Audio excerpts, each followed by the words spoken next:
Today on the Stay at Home Chef, I'm showing you how to make the perfect prime rib. Prime rib is the perfect cut of beef for special occasions. It's totally delicious, but it's also super expensive, so you definitely don't want to mess this up. Today, I'm going to show you how to make a restaurant quality, foolproof recipe for boneless prime rib so that you can make it at home too without worrying about wasting your money. I have a 4.5 pound roast sitting here on the counter. One of the secrets to the perfect prime rib is to let your beef come to room temperature before you cook it. This is a really big roast, so you'll want to take it out of the fridge and let it sit on the counter for 1 to 2 hours before you roast it. I've already let mine come to room temperature, so I'm ready to cook.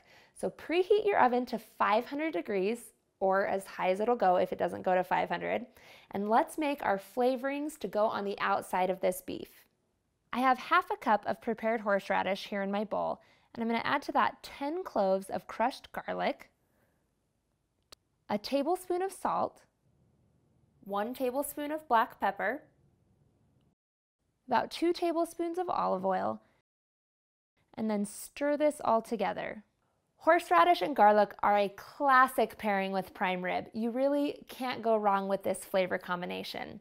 Next, we're going to take our roast and place it onto a roasting pan. The whole point is that you just don't want the meat to sit right on the bottom of the pan. So I'll put this on the rack in my roasting pan. Now, fun fact about prime rib, it's a little bit of a misnomer. Prime refers to the cut of the beef and not to the grade of the beef where there's select, choice, and prime. Usually when you buy prime rib, it's choice grade. Sometimes you can find cheap prime rib that's select. I don't recommend that. If you want prime rib, you'd actually have to special order that from your butcher. So next, let's get our flavorings and rub it all over our roast. This really is a beautiful piece of meat. I'm just going to take a little scoop here and place it on top, or maybe a lot of it. And then I'm just going to rub this all over the entire roast. And if you'll notice, there's this fat cap on it, and you want to make sure that you place it with the fat side up. So as it cooks, it'll render that fat all over the meat and keep it nice and juicy. This beauty is ready to go in the oven. But first, we need to have a little chat about cooking times. Cooking times for a beef roast like this are always an estimate.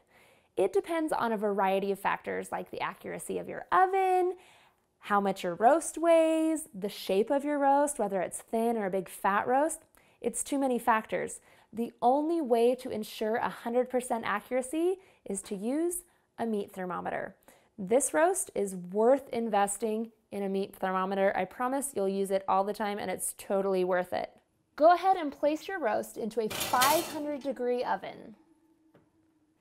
That high temperature will sear off our roast and give us the most beautiful, crunchy crust. After 15 minutes, reduce the oven temperature to 325 degrees. Cooking times are always an estimate when it comes to beef. The only way to ensure 100% accuracy is to use a meat thermometer.